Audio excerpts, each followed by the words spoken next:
खज्जराट भगवान आदिनाथ स्वामी की जय। श्री शांतिनाथ त्रिकाल चौबीसी भगवान की जय। देवादिदेव भगवान महावीर स्वामी की जय। संत श्रोमणी प्रातः स्मरणीय आचार्य भगवान गुरुदेव श्री विद्यासागर जी महाराज की जय। परम पूज्य आध्यात्मिक संत निर्यापक श्रमण तीर्थ चक्रवर्ती मुनिपुंगव सुधासागर जी महाराज की जय। परम पूज्य वर्णी जी महाराज श्री गंभीर सागर जी महाराज की जय। परम पूज्य वरिष्ठ सागर जी महाराज की जय। परम पूज्य विधेय सागर जी महाराज की जय। हम सबका परम सौभाग्य वर्षों की प्रतीक्षा के बाद परम पूज्य आध्यात्मिक संत निर्यापक श्रमण तीर्थ चक्रवर्ती मुनिपुंगव सुधासागर जी महाराज का मंगलमयी पावन वर्षा योग धर्मनगरी अशोकनगर में हो रहा है। और ये सौभाग्य तो इसलिए भी है कि सन 1988 में परम पूज्य गुरुदेव की प्रथम बार ग्रीष्मकालीन वाचना इस नगरी में हुई और उन्होंने जो बीज 88 में प्रस्तुत किए वो आज तीसरी पीढ़ी यहाँ आकर पूज्यवर की गुरु चरणों की सेवा में लगी है।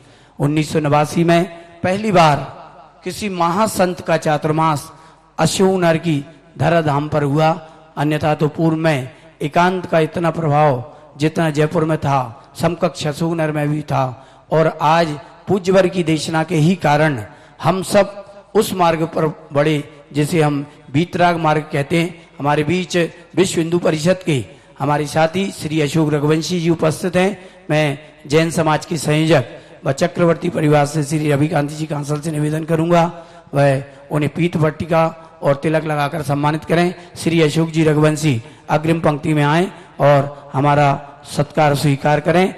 मैं कह रहा था आपको 1989 में जो पहला चातुर्मास हुआ वह अभूतपूर्व, नीचे से ही वहीं की वहीं पीठ पट्टिका और तिलक से मनोज जी सम्मान करवाएं। 1989 के उस चातुर्मास में जैन समाज अशोकनगर में ही नहीं बल्कि पूरे इस अंचल में वीना से बीनागंज के अंचल में अभूतपूर्व परिवर्तन आया। और परिवर्तन ऐसा था कि यहाँ पूज्य बनो या पूजा करो जो गुरुदेव ने नारा दिया वह आज घर घर तक पहुंच गया। पूरा अशोकनगर, पिपरई, मुंगावली, बीना, ईसागढ़, साड़ौरा, चंदेरी उस नारे से गुंजायमान हो रहा था। और वही नारा आज हमें यहाँ जब हमने पूज्यवर की अगवानी की तो वह विराट रूप में दिख रहा था। हजारों की संख्या में हमारे जैनेतर बंधु यहाँ उमड़ पड़े। उन्हीं के मध्य से हमारे बीच आदरणीय श्री बुंदेल सिंह जी यादव भी सभा में उपस्थित हैं। मैं चक्रवर्ती परिवार व मनोज जी से हमारे पंचायत के साथियों से निवेदन करूंगा उन्हें तिलक लगाएं। हमारे अन्य समाज बंधु भी जो आए हैं, मेरा नाम उन तक नहीं आ पा रहा, मैं उन्हें भी यहाँ आमंत्रित कर रहा हूँ। सोनू भाई, अशोक सिंह जी, रघुवंशी जी, जो अन्य बंधु आए आप उन्हें लेकर आए, अग्रिम पंक्ति में उन्हें स्थान दिलाएं। और हमारे पंचायत के साथी उन्हें पीत वस्त्र पहनाकर बहुत सम्मान के साथ अग्रिम पंक्ति में विराजेंगे। श्री संतोष जी सोनी हमारे मध्य हैं, आप भी आए विराजें। श्री दिनेश जी कक्का गुप्ता जी, श्री शरद जी गुप्ता, श्री दिनेश जी गुप्ता आप भी पधारें, अग्रिम पंक्ति में विराजें। बोलो परम पूज्य आध्यात्मिक संत निर्यापक श्रमण तीर्थ चक्रवर्ती मुनिपुंगव सुधासागर जी महाराज की जय। परम पूज्य आध्यात्मिक संत निर्यापक श्रमण तीर्थ चक्रवर्ती मुनिपुंगव सुधासागर जी महाराज का सुधा में अमृत वर्षा योग सभा स्थल पर आगमन हो रहा है। जोरदार तालियों के साथ आप सब पूज्यवर की भक्ति में अपनी श्रद्धा सुमन, अपनी श्रद्धा के पुष्पों को लेकर समर्पित कर रहे हैं। हमारे मध्य बांदकपुर पार्सगिरी तीर्थ से श्री सुनील जी अध्यक्ष जैन समाज उपस्थित हैं, बांदकपुर कमेटी उपस्थित है, आशीर्वाद प्राप्त करें। हमारे मध्य तुमेन कमेटी उपस्थित है, नमोस्तु निवेदित कर आशीर्वाद प्राप्त करें। पूज्यवर अग्रिम पंक्ति में जो हमारे सामने खड़े हैं हमारे तुमेन कमेटी के युवा साथी आए। और मैं पूज्यवर से आज जिन्हें शांति धारा करने का सौभाग्य प्राप्त हुआ है हमारे घाट बमूरिया परिवार को वह पधारे और पूज्य श्री के पाद प्रक्षालन का सौभाग्य प्राप्त करे। जिन्हें अन्य भी शेष लोग नीचे रहेंगे, शेष लोग जिन्हें माला पहनाई गई है सिर्फ वही परिवार आएंगे। एक कलश 11 नमः सिद्धेभ्यः। जय श्री ओम नमः सिद्धेभ्यः। जय श्री ओम नमः सिद्धेभ्यः। सर्वमंगल मांगल्यम सर्वकल्याणकारकं प्रधानं सर्वधर्माणां जैनं जयतु शासनं। पंच परमेष्टि भगवान की, आचार्य श्री गुरुवर कुंद कुंद महाराज की, आचार्य श्री गुरुवर विद्यासागर महाराज की।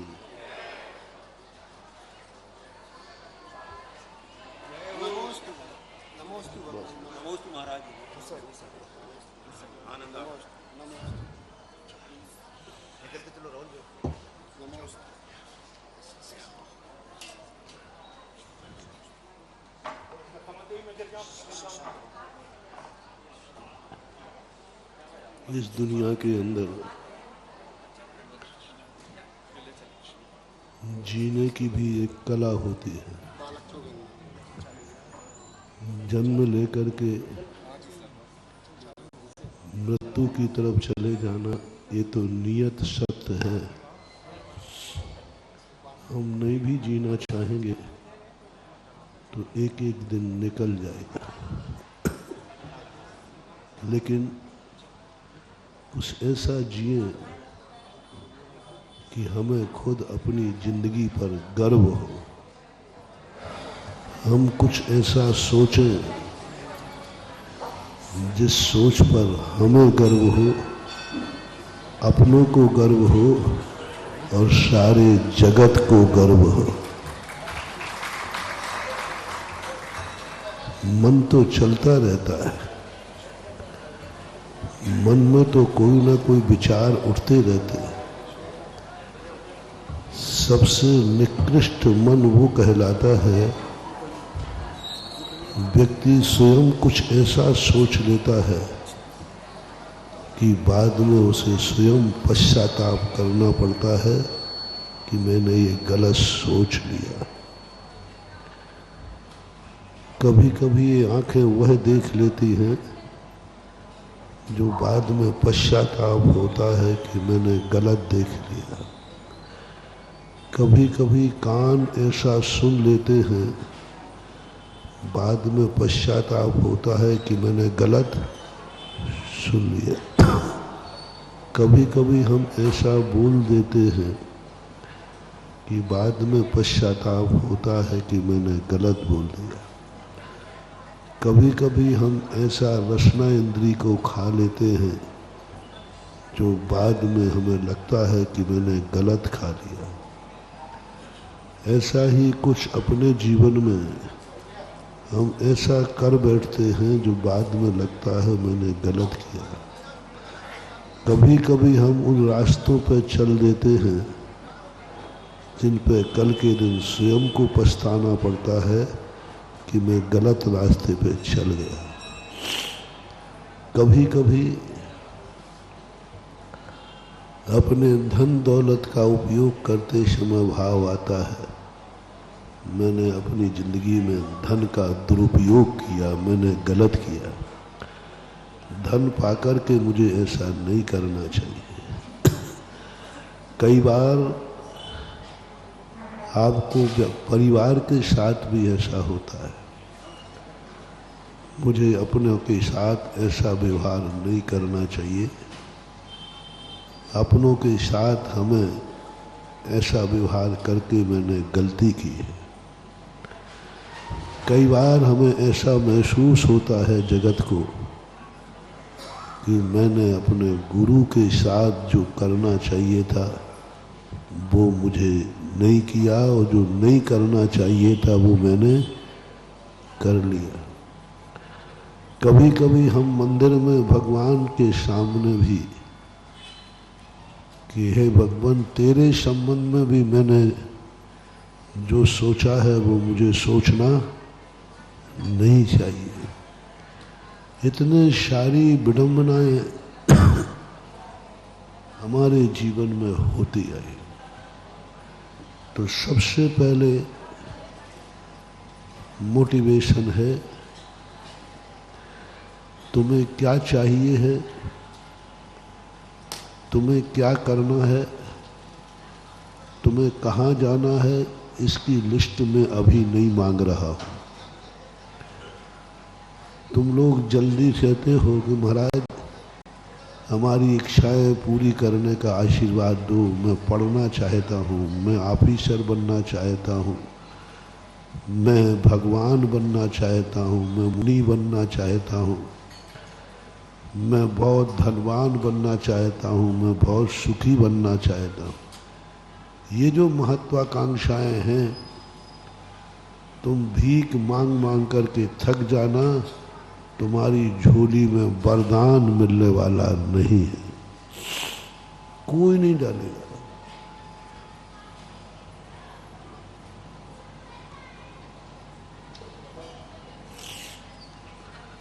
भगवान भी नहीं डालेगा। पहले एक होमवर्क आपको देना है। आपने क्या कल सोचोगे, इस पर मैं नहीं पूछ रहा हूं। कल तुम्हें क्या सोचना है यह नहीं पूछ रहा हूं। आज तक जो तुमने सोचा है वो कैसा है? क्या अपने आज तक सोचे हुए पे गर्व है? क्या आपने जो सोचा है तुम्हारे कोई गर्व महसूस कर रहे हैं? क्या तुम्हारे माँ बाप को गर्व है कि मेरा बेटे का सोच बहुत अच्छा है, उसने जब भी जो सोचा बहुत अच्छा सोचा? क्या राष्ट्र को तुम्हारे पे गर्व है कि तुमने जो सोचा उस पर राष्ट्र को गर्व है? क्या कभी तुम्हारे गुरु को गर्व हुआ कि ये मेरा भक्त है, मेरा शिष्य है, इसने जो सोचा है इस पर गुरु को गर्व है?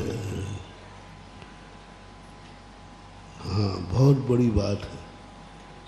तुमने कुछ कभी ऐसा सोचा जिस पर भगवान गर्व कर सके, तुम्हारी जाति गर्व कर सके, तुम्हारा कुल गर्व कर सके, तुम्हारा पड़ोसी गर्व कर सके? जिस नगर में तुम जन्मे हो, तुम्हारे सोच पर सारा नगर गर्व करता है। इनका सोच, जो सोच चुके हो उसका हिसाब पूछ रहा हूं। जो तुमने आज तक सोचा है उसका हिसाब आपको देना है। पुराना हिसाब नहीं चुकाओगे तो नई उधारी मिलने वाली नहीं है। तुम लोगों को एक गंदी आदत पड़ गई उधार लेने की। उधार माल मिलता है, लिए जाओ, लेकिन उधारी देने की भी, सेठ जी की भी एक सीमा।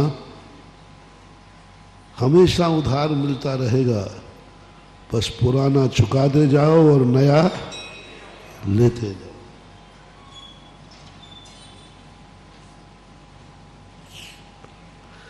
पुराना तो चुकाया नहीं और नया लेने पहुंच गए। बस इसी कारण से हम भगवान के दरवाजे से वापस आ जाते हैं। भगवान भी कह देते हैं तू कितनी पूजा पाठ कर ले, कुछ भी कर ले, मैं तुझे कुछ भी देने वाला नहीं हूं, क्योंकि तूने अभी तक पुराना हिसाब, गुरु भी नहीं देंगे, माँ बाप को भी नहीं देना चाहिए। गुरु और भगवान हम लोग तो कभी देते ही नहीं। पहले, सबसे पहले देते हैं इस भक्त ने, जो पहले मिला था उसका इसने क्या किया, उसका हिसाब चाहिए। मन मिला, तन मिला, धन मिला, उसका क्या किया?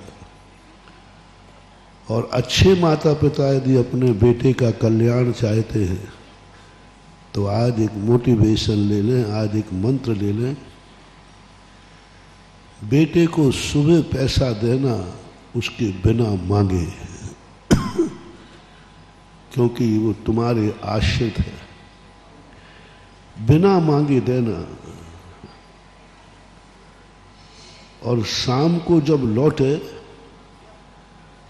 तो सबसे पहले सुबह जो दिया था उसका हिसाब जरूर ले लेना।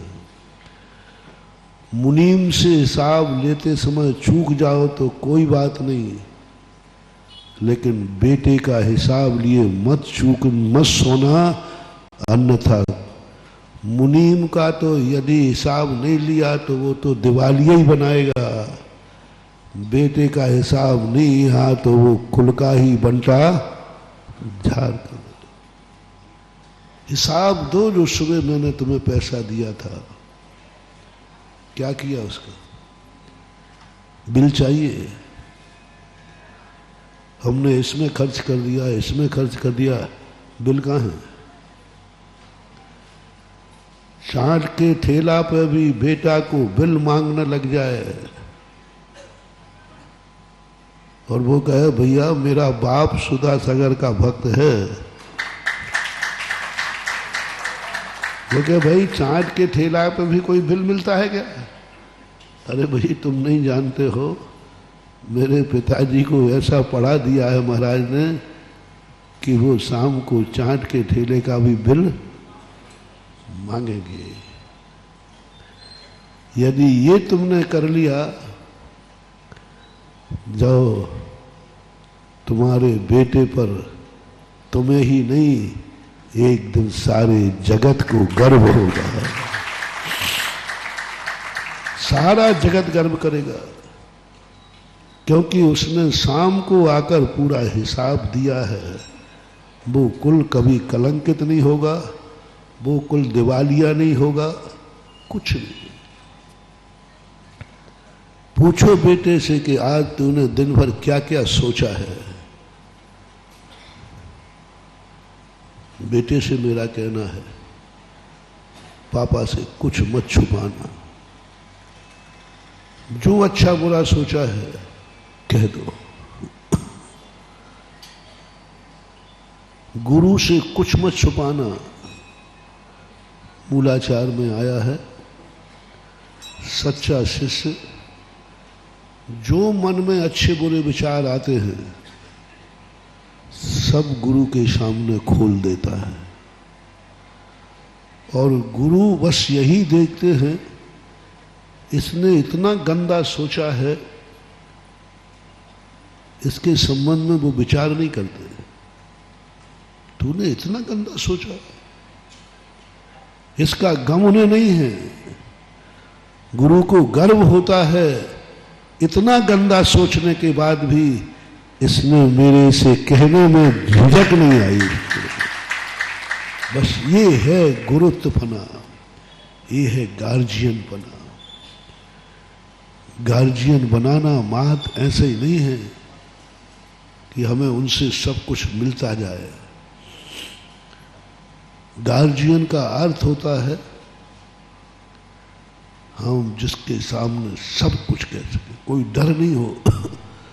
मैंने गुरु से कह दिया तो मैं गुरु की नजरों में गिर जाऊंगा।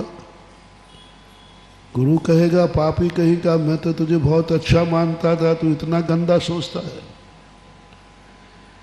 ये विकल्प तुम्हें नहीं लाना। गुरु बहुत महान होते हैं। तुमने कितना भी गंदा सोचा है, लेकिन गुरु यही सोचेंगे। इतने गंदा सोचने के बाद भी इसको डर नहीं लगा कि मुरी गुरु को कैसे बताऊं, ये नजरों से गिरा देंगे। यानी उसको ऐसा महसूस हुआ कि मेरे गंदे विचार गुरु को पता चल जाएंगे तो हमें गुरु गंदगी से ऊपर उठा लेंगे। सत्य बोलना सीखो, दुनिया के सामने नहीं। हमने कल बहुत बड़ी व्याख्या आप लोगों को दी थी कि अपना ऐसा घात, ऐसी चीजें मत सोचना जिससे स्वयं का घात, अपनों का घात। आज सोच रहा हूं कि गार्जियन किसे कहना, कौन है तुम्हारा पिता? जन्म लेने वाला, जन्म देने वाला? वो तो पशु भी दे देते हैं, पापियों के भी जन्म हो जाते हैं। तुम सम्यक दृष्टि हो, तुम सज्जन हो, तुम गुरु के उपदेश सुन चुके हो, तुम पुण्यात्मा हो, महाजन हो। तुम्हें एक ही बात सोचना है, मैंने पिताजी को इसलिए नहीं पिता माना है कि वो हमें खर्चा देते जाएं, हमने पिताजी को इसलिए माना है कि हर दिन का हिसाब मैं उनको दे सकूं। ऑडिटर बनाओ, पिता ऑडिटर बन जाए तुम्हारी जिंदगी का, और तुम खोल के रख दो किताब, खोल के रख दो। आज मैंने ये देखा है, बुरी नजर से देखा है, बुरा बुरा कुछ भी हो, मैंने आपके द्वारा दिया हुआ धन दुरुपयोग किया है। बड़ों के हाथ से जो मिलता है उसे साधारण वस्तु मत मानना, उसे प्रसाद मानना चाहिए। जो भी मिलता है, पहले तो अपना गार्जियन पकड़ो, और जो तुम्हारे पिताजी हैं उनसे जो भी तुम्हें मिला है वह प्रसाद है। यदि तुम्हें जन्म उनसे मिला है, ऐसा तुम्हें गर्व है, तो इस जिंदगी को प्रसाद मान लेना। ये मेरे मम्मी पापा की देन है जो मुझे इस दुनिया में आने का मौका दिया। इस दुनिया में मेरा जन्म हुआ, उन्होंने जन्म दिया है। मेरी जिंदगी साधारण नहीं है, मेरी जिंदगी प्रसाद है। और प्रसाद पवित्र होता है कि अपवित्र? पवित्र होता है। प्रसाद को अपमान किया जाता है कि सम्मान? बस सबसे पहले आपके गार्जियन के द्वारा दी हुई वस्तु को तुम प्रसाद मानना शुरू कर दो। ये सबसे पहले। क्या दिया है ये नहीं पूछ रहा हूं, जो भी दिया है वो मेरे लिए प्रसाद है। मान लो कभी थप्पड़ दिया हो तो बोलो ना, कभी गाली दी हो तो, कभी लाते मार दी हो तो, ओहो, कभी घर से निकाल दिया हो तो,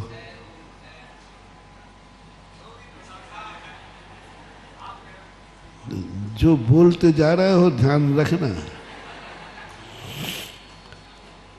घर से निकाल दिया हो, घर ते निकारे तन बिदारे, ऐसा सब कुछ, एक कौड़ी भी तुम्हें नहीं दी, फिर भी क्या तुम उस वनवास को प्रसाद मान सकते हो? क्यों नहीं हो रही? इतने राम की आप नाम जप रहे हैं, फिर भी तुम्हारे ऊपर कृपा नहीं है। रामचंद्र जी ने विशेषता देखो श्री राम की, जब वो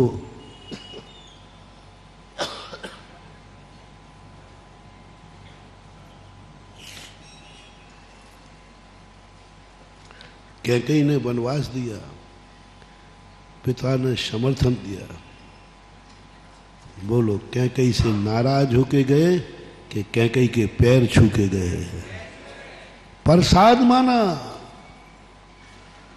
कि कैकेयी मात कैकेयी ने मुझे प्रसाद दिया है, वनवास दिया है। दुनिया कह रही कैकेयी दुष्ट है, श्री राम कह रहे उसने तो प्रसाद दिया है। पिताजी के द्वारा और वैद्य के द्वारा भली जहर दिया जाए, लेकिन जहर वो मारने वाला नहीं होता है, वो बचाने वाला होता है। बस शर्त है, किसने दिया है? वैद्य ने। जय विस्म भुजंतो वेज्यो पुरुषो न मरण मोय आदि, तह पुग्गल कम सुदयम न वज्र दे नानी। पूज्यवर कुंदकुंज स्वामी श्री समय सार जी की ये गाथा कितनी बड़ी कहती है। कहाँ पड़ रहे हो तुम सिद्धियों के चक्कर में, यहां वहां भटक रहे हो तुम कि हमें कहीं कुछ मिल जाए।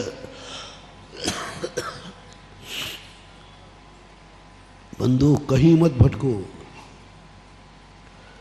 बस इतना सा तुम सीख लो, जो वैद्य है, वैद्य यानी गार्जियन, गुरु, माता पिता, ये जो दे रहे हैं उसको प्रसाद मानना।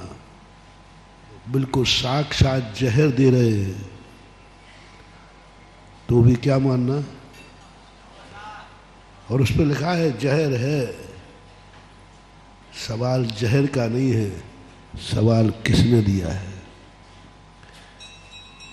मीरा से कहा कि तुम्हें जहर दिया गया, बोले दिया होगा किसी ने जहर, मैंने तो प्रसाद पिया है।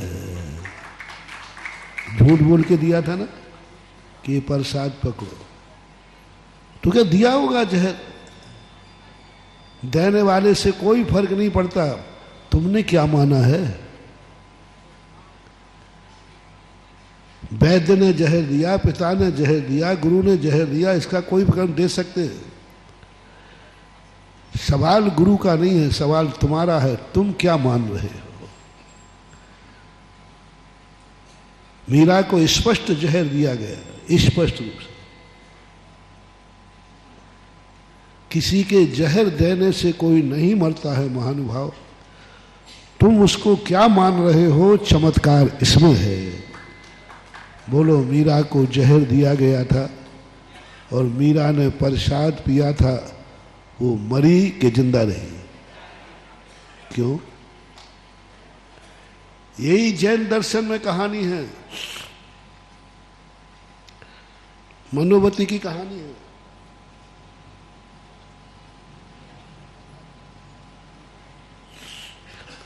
पति दुष्ट भाव का था, उसको मारने के लिए घड़े में सर्प लाया था। ऐसा सर्प कि जिसके फुसकार से ही व्यक्ति मर जाए, ऐसा खतरनाक सर्प था। सवाल उस व्यक्ति का नहीं है कि वो घड़े में क्या लाया। देने वाले से चमत्कार नहीं होता। देने वाले ने क्या दिया है।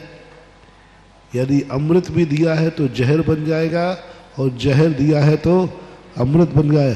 चमत्कार देने वाले में नहीं है, चमत्कार लेने वाले में है। इसलिए मैं सदा कहता हूं, गुरु के आशीर्वाद में चमत्कार नहीं है, जिसको आशीर्वाद दिया है उसके नमोस्तु में चमत्कार है। भगवान में चमत्कार नहीं है, भगवान की जो भक्ति कर रहा है उस भक्ति में चमत्कार है। हम सोचते हैं महाराज आप अच्छा आशीर्वाद दे दो, आप अतिशयकारी माने जाते हैं, आपको लोग चमत्कारी बोलते हैं। महानुभाव, मेरे आशीर्वाद से यदि चमत्कार हो जाए, मेरे आशीर्वाद से अतिशय हो जाए, तो मैं इस संसार में किसी को भिखारी नहीं रहने दूंगा।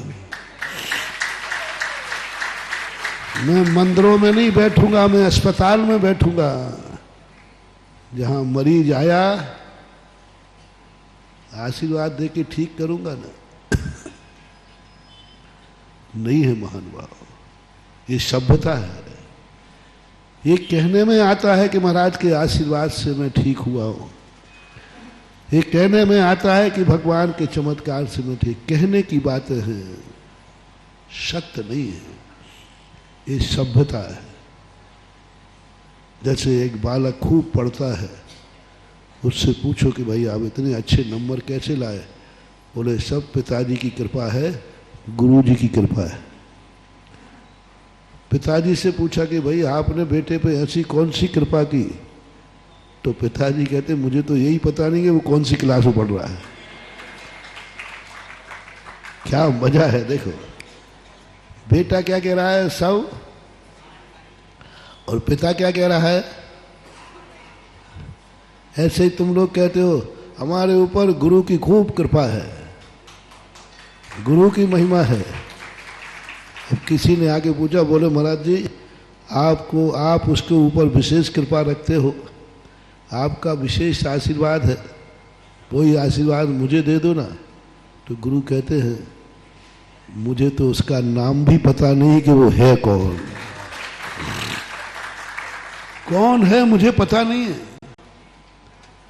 और वो सब में डिंडोरा पीट रहा है कि मेरे ऊपर गुरु की, और गुरु कह रहे हैं मुझे कुछ भी। एक बार हुआ था, मैंने सुनाया भी था संस्मरण, 2004 में लगभग सूरत में चतुर्मास था। एक अहमदाबाद में केस गया,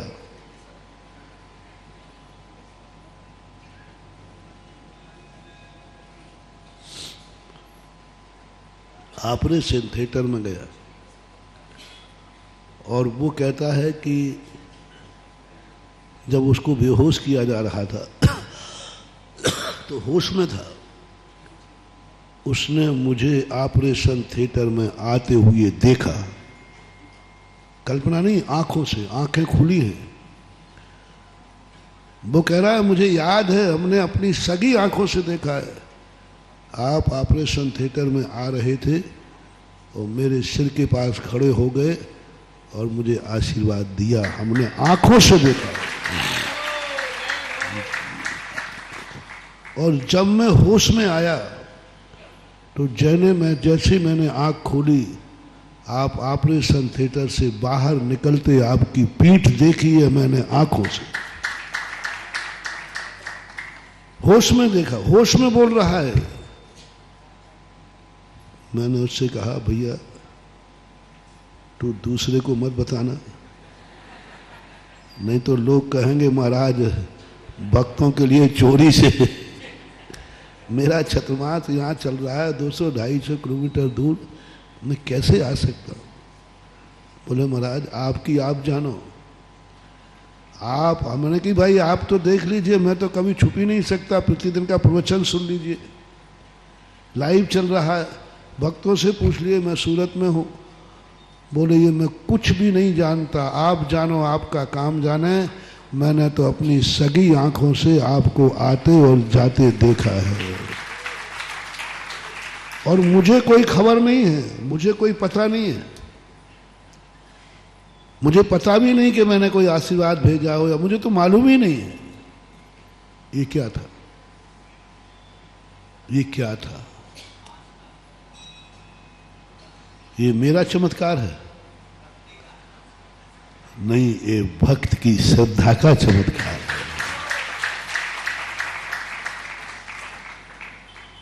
एक ऐसी श्रद्धा, एक ऐसी आस्था, गुरु कहीं नहीं जाएंगे, तुम्हारे में दम हो तो तुम जहां चाहो वहां गुरु आ जाएंगे। गुरु नहीं जाएंगे, उनका चातुर्मास निश्चित हो चुका है। भक्त कहता है आपका चातुर्मास निश्चित हुआ है, मेरे गुरु तो वहां आएंगे जहां हम चाहेंगे और उसका फल पाएगा। सांप लाया है लेकिन मनोवती ने क्या माना,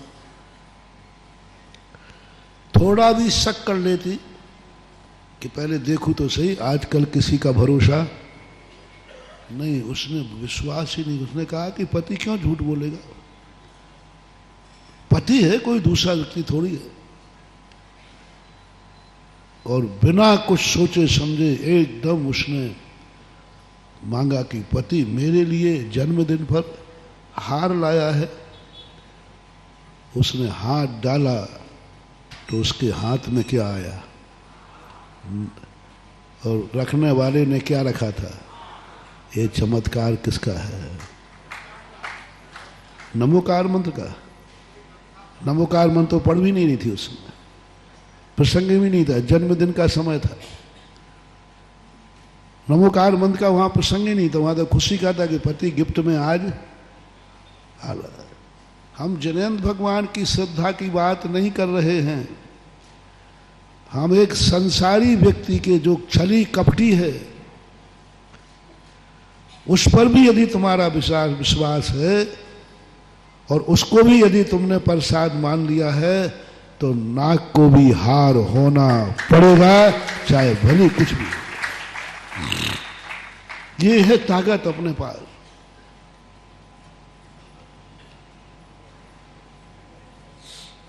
पति पर विश्वास, गार्जियन पर विश्वास, क्या मान रहे हो तुम ये बताओ बस। सारे चमत्कार हमारे अंदर हैं। ये बात अलग है कि भगवान और गुरु के निमित्त से वो शक्तियां प्रकट होती हैं, लेकिन यदि हमने ऐसा विश्वास कर लिया, ऐसे ही भगवान के ऊपर पूरे मानतुंग आचार्य महाराज ने भक्तांबर के अंदर एक बार भी ये नहीं कहा भगवान मेरे संकट दूर करो, ये एक बार भी नहीं कहा। उन्होंने सीधा कहा कि ऐसा हो ही नहीं सकता कि मैं आपका नाम जपूं और हमारा संकट दूर ना हो, ऐसा हो ही नहीं सकता। कैसे भयानक उपसर्ग, कैसे भयानक आग लगाई। कल्पांत काल पवनोद्यत वन्य कल्पम दावानलम ज्वलित मुज्ज्वल विश्वम जगत सुमेव सम्मुख माप तन्नम तन्नाम कीर्तन जनम।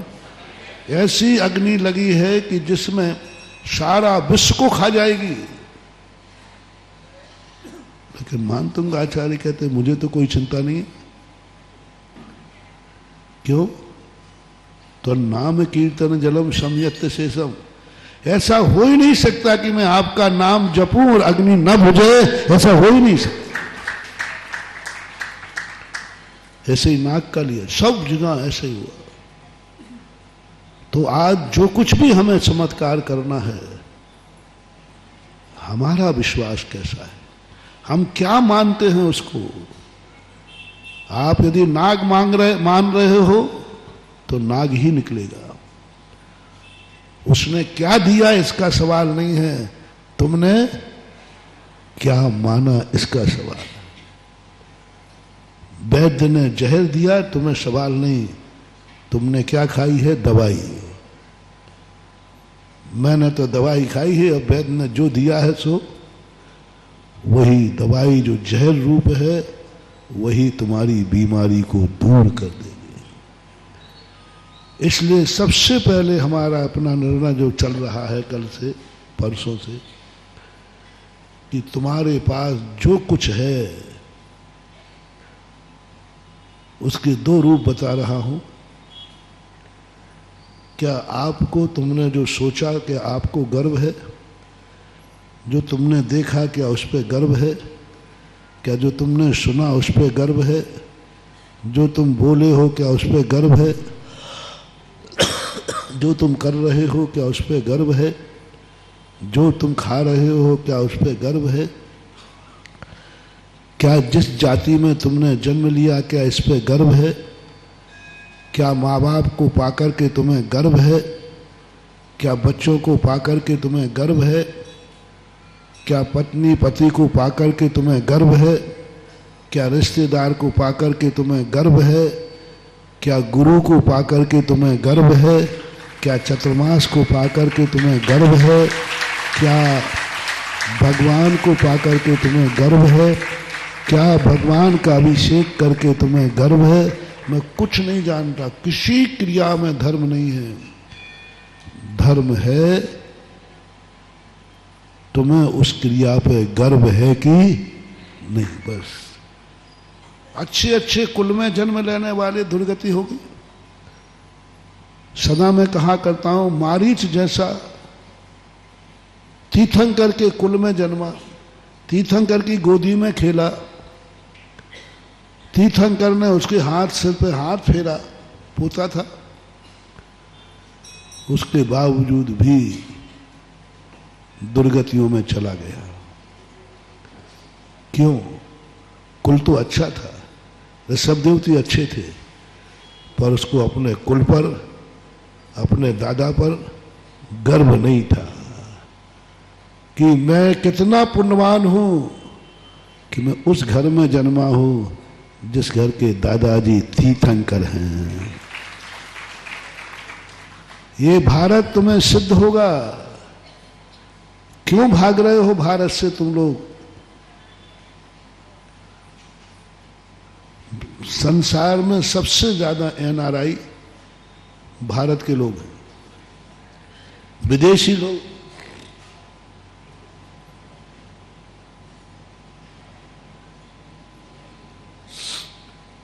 लोग भारत में ज्यादा रह रहे हैं कि भारत के लोग विदेश में ज्यादा रह रहे हैं?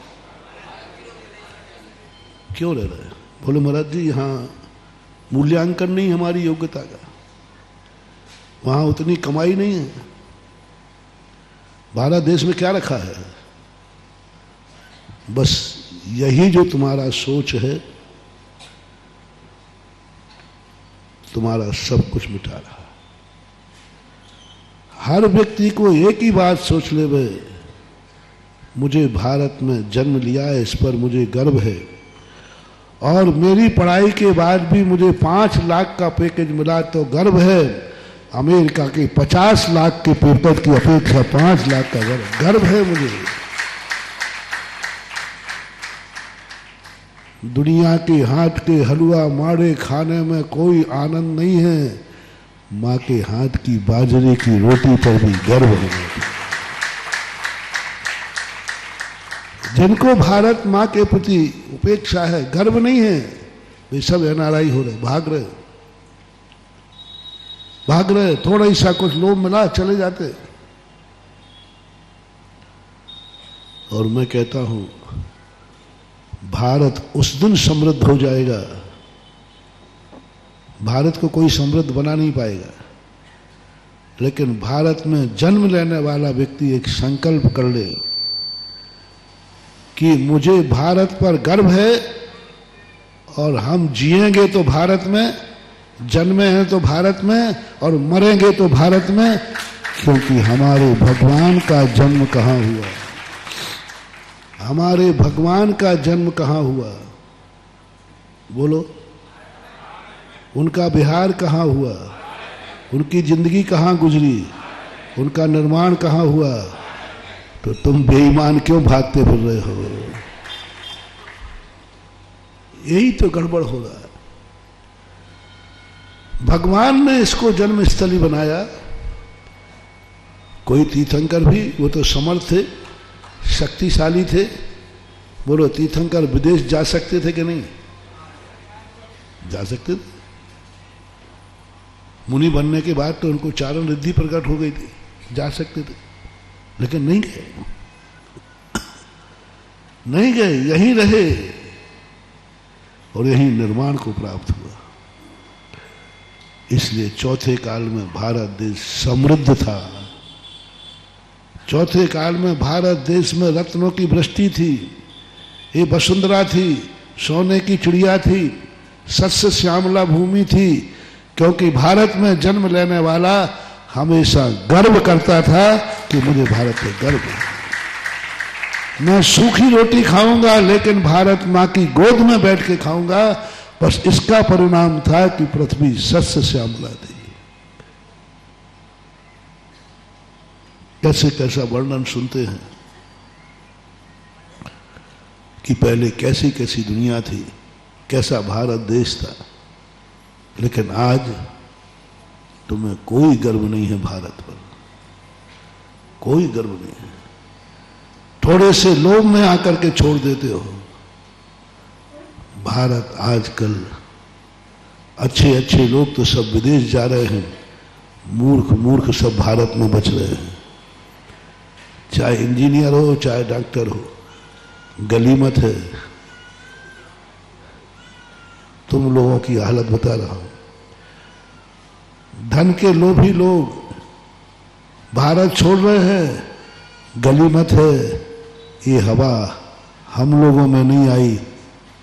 अच्छे मुनिराज, अच्छा इंजीनियर कहां चला जाता है? अच्छा डॉक्टर, अच्छा व्यापारी। अब बताओ, अच्छा महाराज,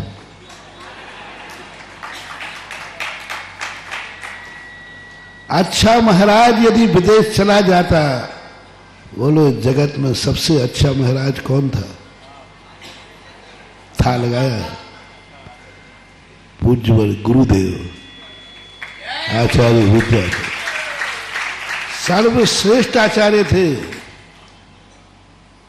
और सोचो कभी ऐसा हो तो, यदि वो विदेश चले जाते तो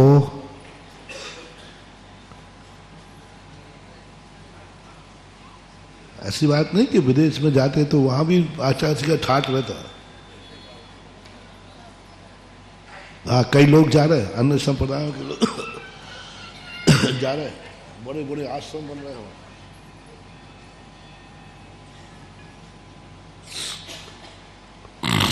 लेकिन आचार्य श्री ने, हम लोगों ने ये सोचा, जब हमारे तीर्थंकरों ने भारत देश नहीं छोड़ा, तो हम भी जिस देश में जन्मे हैं उसी देश में विहार करेंगे और उसी देश का निर्माण करेंगे। ये इसलिए आज धर्म भारत में मात्र है और आज भी चमत्कार है, क्योंकि हमें गर्व है। आपको कुछ नहीं करना है। आप जिस जाति में जन्मे हैं, क्या आपको उस पर गर्व है? गर्व है। और गर्व है तो इस जाति का कभी दुरुपयोग नहीं करना, क्योंकि ये हमें बड़े पुण्य के उदय से मिली है। यदि आपको ऐसा गर्व है कि मेरे माँ बाप पर मुझे गर्व है, इसका प्रमाण पत्र मैं दे रहा हूं तुम्हें। यदि तुमने अपने माँ बाप पर गर्व किया है तो बस ये मानना है, वो जो भी देंगे वह हमारे लिए प्रसाद होगा। यही शुरू हुई थी। वनवास देंगे तो, कुछ नहीं देंगे और निकाल देंगे तो, बस इतना मान लो तुम, बाकी की तुम चिंता मत करना। प्रसाद मान के निकल जाओ अयोध्या से। जहां जहां तुम जाओगे वहां की माटी पर तुम्हारे फूल खिलेंगे और तुम जन्मोगे, क्योंकि तुमने घर माना। ऐसे ही सब चीज में, गुरु पर भी, धर्म पर भी, जाति पर भी गर्व करो। मुझे अपने गुरु पर गर्व है। मालूम आचार्य श्री की मुझे सिद्धि क्यों है? मुझे आचार्य श्री सिद्ध है। मुझे आचार्य श्री पर आचार्य श्री का विशेष आशीर्वाद है। आप लोग कहोगे महाराज जी आचार्य श्री पक्षपाती थे क्या? आपको स्पेशल आशीर्वाद दिया, क्या उनके और शिष्य नहीं थे? उनको घटिया दिया और तुम्हें बढ़िया दिया? नहीं, आचार्य श्री तो सबको बराबर देते हैं। लेकिन मुझे स्पेशल क्यों मिला? बस मैं आचार्य श्री की तरफ से नहीं कहूँगा कि उन्हें हमें स्पेशल आशीर्वाद दिया।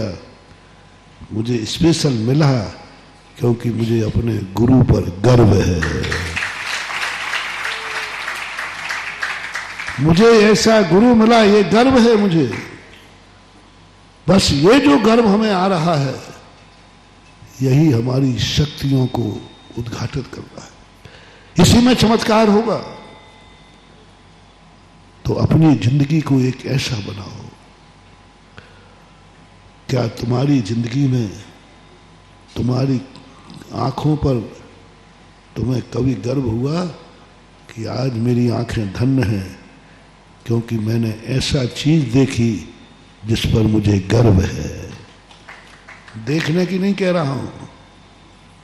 आंखें तो जब भी खुलती हैं, जब कुछ ना कुछ तो, पर देखने के बाद क्या तुम्हें गर्व हुआ अपनी आंखों पर? कि आज मैं धन्य हो गया, इन आंखों पर मुझे गर्व है। यदि आंखें न होती तो हम यह वीतराग मुद्रा नहीं देख पाते। गर्व। भगवान के दर्शन करने से कुछ नहीं होगा महानुभाव, बस दर्शन करने जिस समय आओ उस समय तुम्हें गर्व हो जाए, मैंने कितना पुण्य किया, आज मेरी आंखें भगवान को देख रही हैं। मुझे इन आंखों पर, बोलो ना, पिक्चर देखते समय नहीं, गुरु का दर्शन हुआ उस समय अनुभूति आई कि मेरी आंखें धन्य हैं, मैंने आज इन आंखों से साक्षात गुरु का दर्शन किया। प्रवचन सुनने से कल्याण नहीं होगा महानुभाव, कुछ नहीं होना। न प्रवचन समझने से कल्याण होना है। प्रवचन तुम्हें समझ में आ जाएगा इसलिए कल्याण हो जाएगा, नहीं। बस जिस समय तुम्हारे कान में गुरु का शब्द जा रहा है उस समय अनुभव में आ जाए, मैंने कितना पुण्य किया है, मुझे अपने कानों पर गर्व है कि मैं 2025 में महाराज का प्रवचन सुन रहा हूं।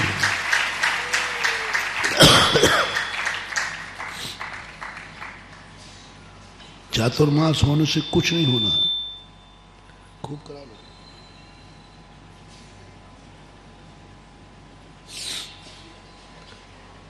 यदि तुम्हारे मन में ये भाव आ जाए, मैंने जगत में कितना पुण्य किया कि मैं उस नगर में रह रहा हूं जिस नगर में मेरे गुरु का चातुर्मास हो रहा है, इस पर मुझे गर्व है। अशोक नगर पर गर्व है कि मेरे पास आज चातुर्मास हो रहा है, मुझे इस पर गर्व है। बस गर्व की एक अनुभूति करना है। तुमने कलश बैठाने से कुछ नहीं होगा, ये दान वान से कुछ नहीं होता है। बस इतना सा तुम्हें करना है कि मुझे गर्व है कि 2025 के चतुर्मास का एक कलश मैंने भी बैठा है। मैंने गुरु की खुशी के लिए, मैंने जगत की खुशी के लिए, ये है अवभाग्य। मेरे भाग्य हैं कि मेरे द्वारा कलश बैठा गया, मैंने कलश बैठाना चतुर्मास का। और जो तुम्हें ये बहुमान आए, कलश रखते समय एक अंदर की हूक उठे, आज मेरे जन्म जन्म का पुण्य का उदय आया, मैं अपने गुरु महाराज के चातुर्मास का कलश स्थापित कर रहा हूं। कान फोड़ भक्त तो बहुत हैं, जय जय गुरुदेव, हाँ कान फोड़ दे,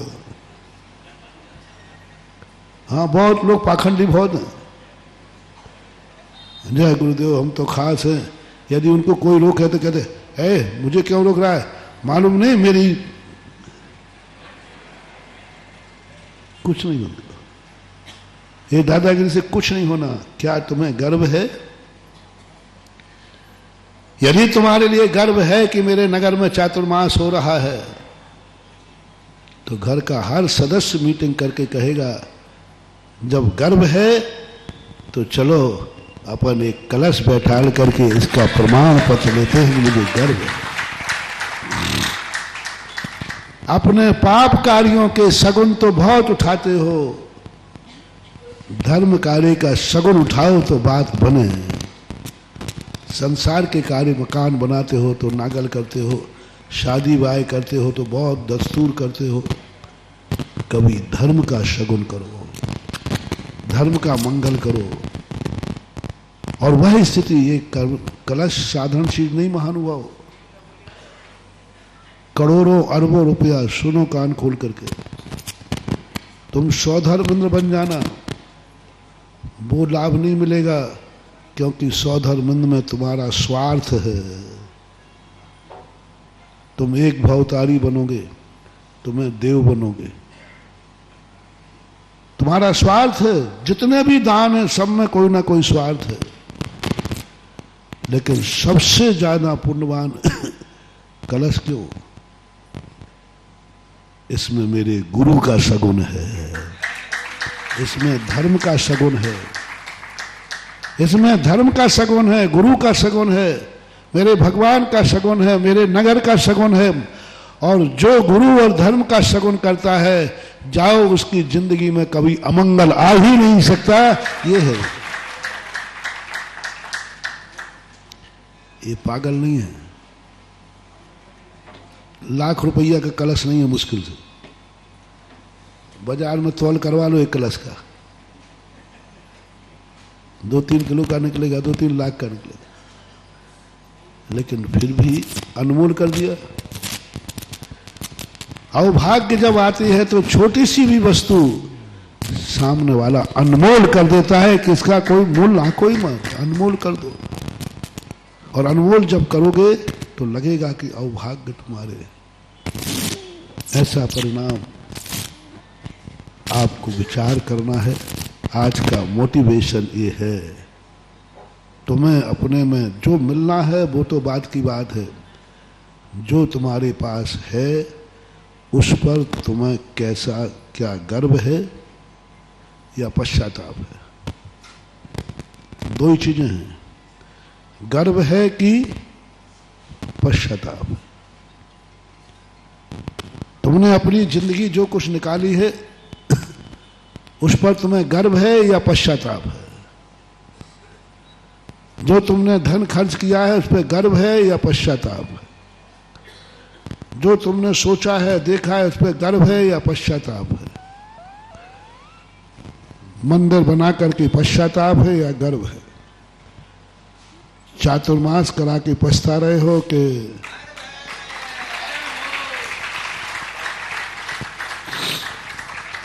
कई लोगों को होगा, उनको चातुर्मास से मतलब नहीं। कहा से चातुर्मास मेरे कार्यकाल में होता तो कुछ मजा आता।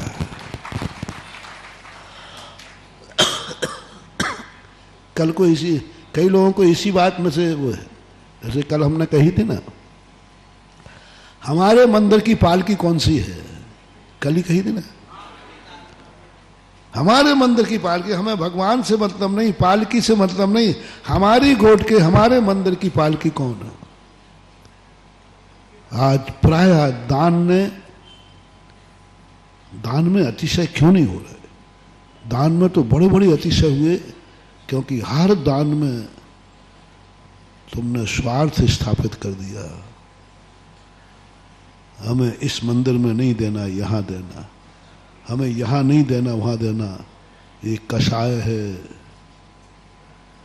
कषाय है। कई लोग तो ऐसे होते, घर आए नाग, बुंदेलखंडी बोलो ना, बामी पूजन जाए। नाग घर में ही है और बामी को कई लोगों को है, उपलब्ध होता कि उनको कोई मजा नहीं आता, क्योंकि उनका है, हमें क्या मिला, हमारा तो नाम हो गई नहीं, क्योंकि हमें तो कुछ मिला ही नहीं, हमें तो कोई पूछ ही नहीं रहा है। ये जो भाव आ रहा है तुम खो दोगे। दान का अतिशय खत्म हो रहा है। दान कहीं भी दो, किसी भी रूप में दो, बस तुम्हें बहुमान करना है तो छोटा सा दान भी बरगद के पेड़ के समान फलता है। नियम कोई छोटा बड़ा नहीं होता, एक छोटा बड़ा नियम नहीं होता। इतनी करोड़ों की माला फेर ली सेठ जी ने, नमोकार मंत्र सिद्ध नहीं हुआ। अंजन चोल को नमोकार मंत्र भी नहीं आया, नमोकार मंत्र भी समझ में नहीं आया। वो कैसे सिद्धि हुई, उसको एक ही बात है, मरना तो है ही, मुझे सिद्ध तो होने वाला है नहीं, क्योंकि मुझे नमोकार मंत्र नहीं याद हो रहा है, समझ में ही नहीं आ रहा है। पर उसने कहा मरूंगा तो मुझे गर्व है कि मैं नमोकार मंत्र के लिए मरूंगा, बस इतनी सी बात। नमोकार मंत्र नहीं आया उसको, मात इतना आया कि मरूंगा तो किस पे मरूंगा, बस मरना तो है ही। बस ये गर्व के साथ उसने शिक्षा काट दिया, ब्रह्मांड हिल गया, आकाश गामनी विद्या सिद्ध हो गई। गर्व। एक चतुर्दशी की हिंसा का त्याग किया एक मातंग ने, चांडाल ने। नियम लेते ही उसके मन में तुरंत राजा के द्वारा आगे आज ही सूली चढ़ाना है। उसने कहा भगवान नहीं चढ़ाऊंगा, राजा नहीं चढ़ाऊंगा। तो बोले इसको भी राजा आज्ञा के उल्लंघन में बोरी में बंद करके समुद्र में फेंक दो, अच्छे अच्छे लोग कांप जाते। लेकिन वो चांडाल क्या कहता है, मुझे जिंदगी भर के लिए हिंसा का त्याग करना चाहिए, मैंने एक दिन का त्याग किया उसी को तोड़ दूं। बोले नहीं, मरना तो दुनिया को है। राजकुमार हिंसा के कारण मर रहा है और मेरी मौत अहिंसा के कारण होगी, मुझे गर्व है। लोगों ने कहा कि भाई क्यों परेशान हो रहा है, नियम तोड़ दे, फांसी लगा दे। उन्होंने कहा नहीं, राजकुमार हिंसा के कारण मर रहा है क्योंकि उसने हिंसा की है, और मैं अहिंसा के लिए मरूंगा। मुझे गर्व है कि मैं एक छोटे से नियम को पालन करने के लिए मैंने तोड़ा नहीं, बल्कि मैं मरने को तैयार हुआ। बस उसने अपने एक दिन की चतुर्दशी पर गर्व किया, परिणाम ये हुआ आकाश से देवताओं ने आकर उसकी जय जयकार की और कमल की रचना कर दी। व्रत के कारण नहीं, व्रत पर गर्व के कारण, व्रत पे गर्व के कारण कहा। और ऐसी दशा जब हो जाती है, लेकिन यह प्रवचन में जितना कहना सरल है उतना अनुभव में आना। तो चलो एक दूसरा रास्ता तुम्हें बताता हूं जो प्रारंभ में बताया था। तुमने गलत सोचा, गलत देखा, गलत सोचा, गलत दिया, गलत किया, पर उसका हिसाब अपने गार्जियन को सौंप दो, छुपाओ मत। और गार्जियन से कह रहा हूं, या तो गार्जियन बनना नहीं किसी को, बेटा बेटियों को जन्म देना नहीं, मत दो जन्म। और जन्म देना है तो आज माँ बाप को नियम दे रहा हूं, मंदिर आने का नहीं, रात्रि भोजन त्याग का नहीं। एक नियम दे रहा हूं कि जो व्यक्ति माता पिता बनना चाहता है,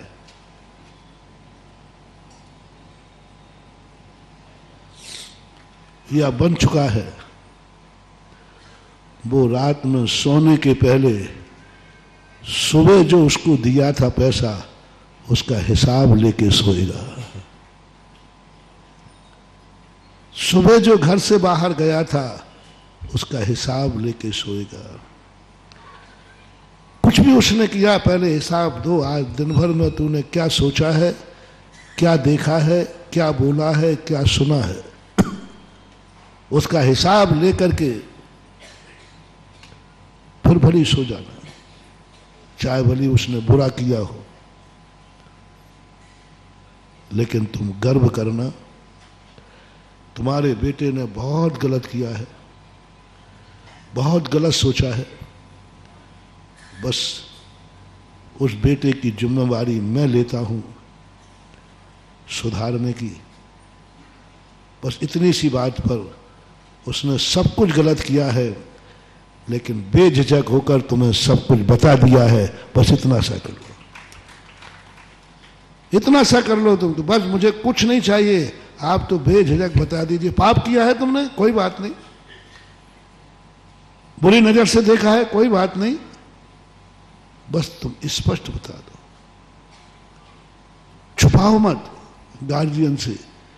यदि तुम्हारा बेटा तुमसे कुछ भी नहीं छुपाता है, अच्छा और बुरा, बुरा भी उससे होता है, तुम अपने आप को भाग्यशाली जानना। वो बेटा एक दिन ऐसी ऊंचाइयों पर पहुंचेगा कि तुम स्तब्ध रह जाओ। डॉक्टर से बीमारी और गुरु से दोष कभी छुपाना, डॉक्टर से बीमारी छुपाई तो, गुरु से दोष छुपाया तो। गुरु का अर्थ गुरु ही नहीं, माता पिता भी गुरु के अंतर्गत आते हैं। इनके लिए कहने की हिम्मत रखो कि नहीं मैंने गलत किया है, और डरना नहीं। इसका चमत्कार अंजन चोर ने यही तो बात कही थी। गुरु ने पूछा कि तू कौन है? बोले चोर हूं। इस चोर का कल्याण हो सकता है क्या? गुरु ने कहा हो जाएगा। किस बल पे बोल दिया? इतना बड़ा चोर है, माद गुरु ने ये कहा इसने सत्य बोला है। पापी था, बहुत पापी। अंजन चोर बहुत बड़ा खूंखार डाकू था। कोई हिसाब नहीं मांगा तूने कितने डाके डाले, कितनों की हत्याएं की, कितनों को क्या किया, कोई हिसाब नहीं मांगा। बस इतना पूछा तू कौन है? उसने बेझिझक होकर किया मैं चोर हूं। बस जैसे उसने चोर कहा, भगवान क्या मुझ जैसे चोर का, मुझ जैसे पापी का कल्याण हो सकता है? गुरु ने कहा हो सकता है, क्योंकि तुझे ये डर नहीं लगा कि गुरु के सामने मैंने कह दिया मैं चोर हूं तो गुरु महाराज कहीं हमें यहां से निकाल न दे। ये संदेह तो नहीं आया? बोले गुरु के सामने संदेह क्या, बस दीक्षा दे इतने मात्र पर दीक्षा दे दी। और गजब जब हुआ, गुरु बैठे रह गए और अंजन चोर उसी दीक्षा की स्टेज से केवल ज्ञान प्राप्त करके मोक्ष चला गया। मात्र एक बल पर मैंने अपराध किया है, मुझे कोई डर नहीं है, मेरे मन में भी विकल्प नहीं है कि गुरु मेरी नजरों से गिरा देंगे। वो मेरे गुरु हैं, वो मेरे गार्जियन हैं। तो अपने द्वारा किए हुए अपराध को समझना है। कल जो बात मैंने कही थी कि अपनों को और शाम को हर व्यक्ति को, अभी धर्म की बात मैं बताऊंगा क्योंकि मेरा नेचर है, मंदिर बाद में सुधारूंगा। पहले मंदिर में जो लोग आते हैं उनके घर को सुधार दूं, मंदिर को बाद में सुधारूंगा। मंदिर में आने वाले रास्तों पर झाड़ू लगा दूं, क्योंकि मंदिर कितने भी अच्छे पवित्र बना लेना, लेकिन मंदिर में आने वाले रास्ते यदि गंदे हैं तो मंदिर में आने वाले गंदे हैं तो मंदिर पवित्र नहीं रह पाएगा। मुझे तुम्हारे घर से कोई लेना देना नहीं है, तुम्हारे कारनामों से कोई लेना देना नहीं है। मुझे अपने मंदिरों को पवित्र रखना है, इसलिए मैं तुमसे सब कह रहा हूं। या तो तुम मंदिर आना छोड़ दो, फिर मैं तुमसे नहीं बोलूंगा। गुरु के पास आना छोड़ दो, नमोकार मन छोड़ दो, जैन लिखना छोड़ दो, सब कुछ बंद करो। ये तुम्हें जो करना है करो, मैं तुम्हारे किसी भी कार्य में इंटरफियर नहीं करूंगा। जो तुम्हें करना है करो, बस तुम एक शब्द मत बोलना कि मैं भारत का नागरिक हूं। बस मुझे तुमसे कोई लेना देना नहीं है। मुझे अपने भारत पर गर्व है कि ये भारत तुम्हारे कारण से बदनाम ना हो जाए, इसलिए मैं तुम्हें पकड़ रहा हूं। मुझे कोई मतलब नहीं है। भारतीय नागरिक कहना बंद करो, मुझे कोई लेना देना नहीं। मैं दुनिया को उपदेश देने नहीं जा रहा हूं, मैं अमेरिका वालों को उपदेश नहीं दे रहा हूं, क्योंकि वो भारत का नागरिक बोलते ही नहीं। मैं पाकिस्तान को नहीं दे रहा हूं, मैं ईरान इराक को नहीं दे रहा हूं, मैं अफ्रीका उनको उपदेश दे ही नहीं रहा हूं, क्योंकि उनसे कितना भी वो गंदा कार्य करें, उनके गंदे कार्य से भारत बदनाम, भारत अपवित्र नहीं होगा। इसलिए मेरा ऐतराज है आपसे, या तो सुधर जाओ या आज से मैं भारत का नागरिक नहीं हूं। अपने मुंह से भारत का नागरिक मत बोलना, फिर मैं कभी नहीं बोलूंगा। क्योंकि हमारे भारत को हमने बहुत पवित्र माना है।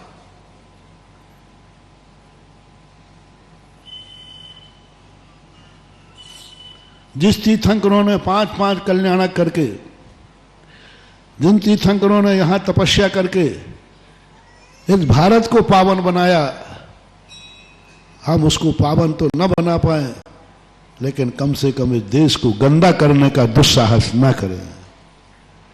इसलिए मैं चाह रहा हूं और कुछ कर पाऊं, तुम्हारा कल्याण कर पाऊं या न कर पाऊं इन प्रवचनों से, बस यदि भारत की पवित्रता कायम रख ली तो मेरे प्रवचन में धन्य मानूंगा कि मैंने भारत को बचा लिया। तुम्हें बचा पाऊंगा या नहीं बचा पाऊंगा?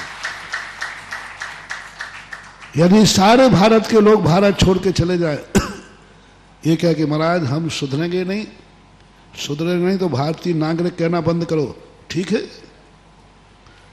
आज से मैं कहता हूं कि आज से मैं भारत का नागरिक नहीं है। मुझे कोई फिर भी मुझे गर्व होगा कि भली भारत में नागरिक बचा या नहीं बचा, लेकिन हमारे देश की पवित्रता जो की तो बनी रही, कल आ जाएगी। ये बचाना है मुझे तुमसे कोई मतलब नहीं है। तुम तो जो करना है जो करो। तुम अपने आप को जैन मत कहना, बस खूब रात में खाओ, खूब गुटखा खाओ, शराब, जो तुम्हें करना है करो। बस मुझे गर्व है कि जैन जाति एक ऐसी पवित्र जाति है, उसको गंदा मैं नहीं होने दूंगा। उस जाति की पवित्रता बनी रहे, इसलिए मैं आपको पवित्र बना रहा हूं, मूल कारण। यदि आपको कुल पर है, आपको, मुझे आपसे कोई ऐतराज नहीं है, लेकिन बस आज से तुम्हें जो करना हो जो करना है। बस कभी भूल कर ये मत कहना कि मैं मुनि भक्त हूं, क्योंकि मुनि पथ पर मुझे गर्व है।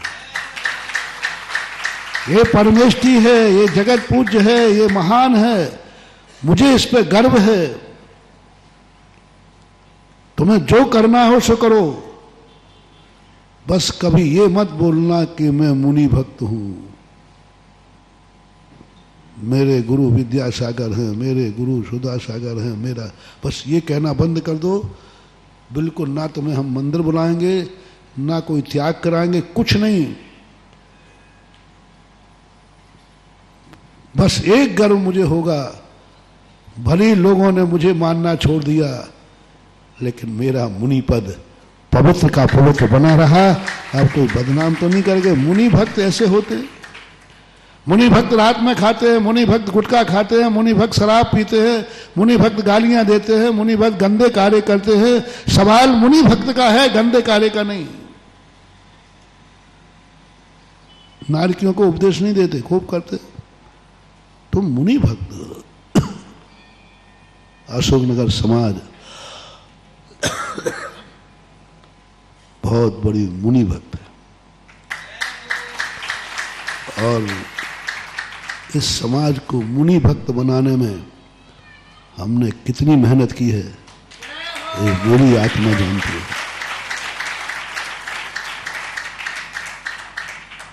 मुनि विरोधी ने मेरे से कहा था, आपने हमारा अशोकनगर छीन लिया। जयपुर की बात, जिस अशोकनगर में हमारी तू बोलती थी, मुनियों का विरोध की भाषा बोलते थे, मुनियों को नहीं मानने वाले अशोकनगर में 2-2 हजार व्यक्तियों का यहां शिविर लगता था। उसमें मुनि विरोधी चर्चा होती थी, मुनियों की निंदा होती थी। इसी सुभाषगंज मंदिर में मैंने कानों से सुना है, मैंने कानों से सुना है। मथुरा के मंदिर में, यही जिनेन्द्र देव के मंदिरों में बैठ करके मुनियों की निंदा होती थी, आलोचना होती थी। उसी जयपुर में हमारे मुनियों के चित्र फाड़कर पैरों से कुचले गए थे। उसी का परिणाम है। बस मुझे तुम्हारे से कोई ऐतराज नहीं है, पर आज जहां 2-2 हजार मुनि विरोधी शिविर लगते थे, आज वहां हजारों हजारों लाखों लोग मुनि भक्त को बन करके आगवानी कर रहे हैं। मुझे तुम्हारी भीड़ पर गर्व नहीं है, मुझे ये गर्व है कि यह अशोकनगर हमने देखा है जो मुनि विरोधियों का गढ़ था, आज मैंने यहां आकर के देखा है जैनी नहीं, सातों जात मुनि का भक्त है।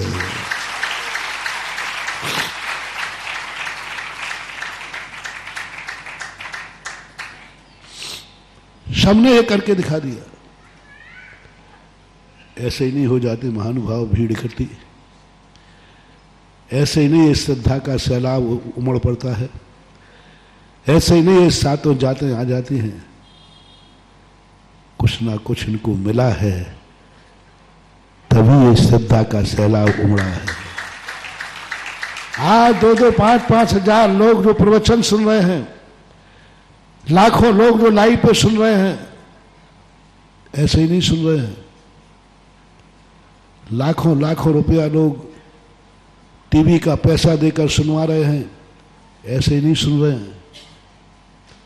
ऐसे ही नहीं सुन रहे हैं। ये लाखों रुपया देते टीवी वाले को, उनको मालूम है कि यहां की आवाज यदि हमने सारे विश्व में भेज दी तो हमारा धन धन्य हो जाएगा। उनको लग रहा है इस आवाज में कोई दम, उनको लग रहा है इस आवाज में कोई शक्ति, उनको लग रहा है इस आवाज में कोई अतिशय, तभी वो लाखों रुपया देकर चैनल वाले से कहते हैं तुम इस आवाज को सारी दुनिया में भेज दो। ऐसे ही नहीं भेजेंगे, कुछ ना कुछ उनको लग रहा है। ऐसे ही नहीं श्रद्धा का सैलाब उमड़ता है, कुछ ना कुछ उनकी अंतर चेतना। बस आज सारे अशोकनगर वालों से कहना है, पुनः मूल स्थिति में पहुंच जाओ। अशोकनगर में एक भी मुनि भक्त न रहे, फिर मैं तुमसे कुछ भी नहीं कहूंगा, कुछ भी नहीं कहूंगा, क्योंकि मुनि विरोधियों से हमें कोई खतरा नहीं है। क्योंकि मुनि विरोधी हमारे मुनि धर्म को कलंकित नहीं कर सके, क्योंकि वो मुनि विरोधी है। मुनि विरोधी यदि गलत करे, मैं पूछता हूं आपसे, 2 बेटे हैं, एक पड़ोसी का बेटा है, वो शराब पी रहा था और वहीं तुम्हारा बेटा भी पी रहा था और तुम वहां पहुंच गए, तो तुम्हें गुस्सा किस पे आएगा? नहीं, मैं तुमसे बहुत कुछ सीखता हूं, तुम मेरे से कुछ सीखो या ना सीखो। पड़ोसी का है, मान लो दुश्मन का है, वो शराब पी रहा और तुम्हारा बेटा भी, तुम्हें गुस्सा किस पे आएगा? झापड़ किसको मारोगे?